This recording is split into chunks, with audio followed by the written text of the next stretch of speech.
Should have shaved. What's up, guys?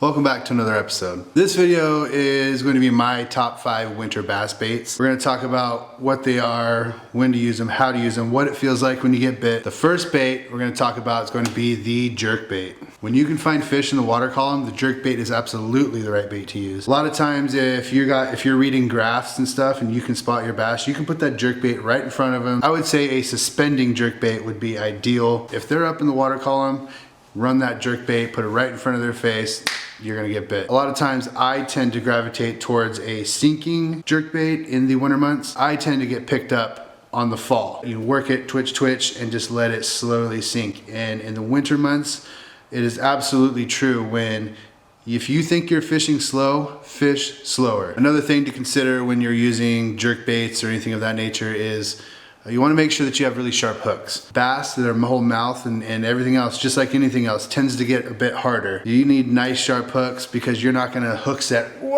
into them with a jerk bait. You're pretty much going to lean into your hook set and try to keep them pinned. So the sharper the hook, the less chances you have of that fish coming off when you're bringing it to the boat or to the shore, wherever you're fishing when it's cold.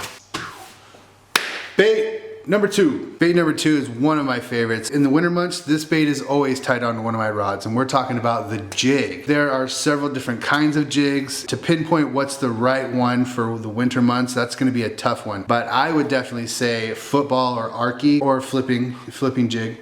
If your winter bass are set up on structure or any laydowns or anything of that nature, then that arky might be the one for you. You can really put it in to a tight spot and work it and work those fish out of there. That football jig I like around grasses and dirt bottoms and things where you're just dragging. A lot of times bass tend to sit at the bottom or the deepest sections of the water column because that's where the warmer water is going to be in the winter months, and vice versa in the summer. When it's dead heat summer, that coldest water is going to be at the bottom. When you get bit on a jig, it's tough. It's almost, how do I say this? You don't really know that they have it. All of a sudden your bait just feels a little heavier. It could probably be 2 things, a little bit of grass or vegetation down there, or it's probably a fish. So feel it out and then just rip into it. When you're using a jig, that's a thick wire hook. So you're gonna need a little more oomph to really make that penetrate. Whoa! Rip into it. Try to emulate or imitate some of the bait fish that they might be eating. It's all about what you feel confident using. And this bait right here is absolute money. It works all over the place. We're talking about soft plastics.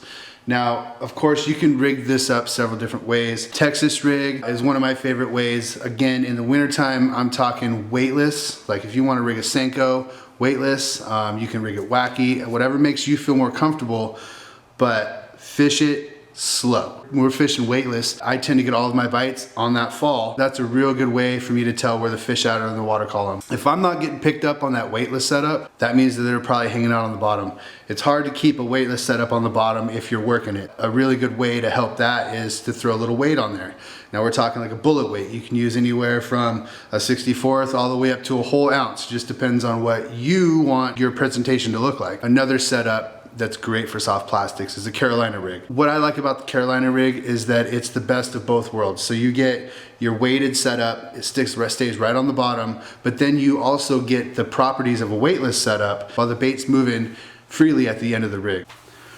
Ooh, this one is a killer setup. Almost everybody knows about this. We're talking about the Dropshot. Dropshot's cool because you can easily keep your bait up off the bottom, right where the fish are in the water column, or keep it down at the bottom. There's no right or wrong way to fish the Dropshot. It's super adjustable. It's very versatile. You can use all sorts of baits. The Dropshot really allows you to put the bait right in the strike zone. As they move, as you move, you can adjust your leader accordingly. Plus it allows you to fish lighter baits, like lighter soft plastics. And we're talking like flukes, little craws, maybe little paddle tails, robo worms, anything of that nature. Now, I'm probably gonna catch some flack for this one, but it has totally worked for me, and we're talking about swim baits. Swim baits / swim jigs, nice paddle tail, really good color presentation, green pumpkin, bluegill, things of that nature that these bass are eating. That color presentation is gonna help you get bit for sure. Now when you're swimming it, A weighted setup is probably better. In my opinion, I like using the swim jig with that paddle tail on there. The bite feels exactly like a spinnerbait bite. That's kind of what I like about that. I love the spinnerbait bite. I feel like the Swimbait bite is a good one because it looks like a big meal in their eyes. If I eat that, I won't have to eat for a couple days. That's the best part about fishing for bass in the winter is a lot of people stop. Bass don't stop. Bass don't stop eating. Just like anything, they need to eat to survive. Just because they feed up heavy in the fall doesn't mean they're gonna stop. They have to eat to survive, so you can catch them for sure. Again, if you think you're fishing slow, fish slower. With that being said, bass fishing can be unpredictable. What one fish is doing in one water system doesn't mean that they're all doing that in the neighboring pond or river or even state. Make sure that you're leaving it open to interpretation because things can change, conditions can change, wind, all of that stuff drives the bass differently. I encourage you guys to try any of these baits out. Let me know how it works for you. Let me know if it didn't work. Hey, maybe you found something else that works better. All right guys, thank you for watching. Don't forget to like, share, and subscribe.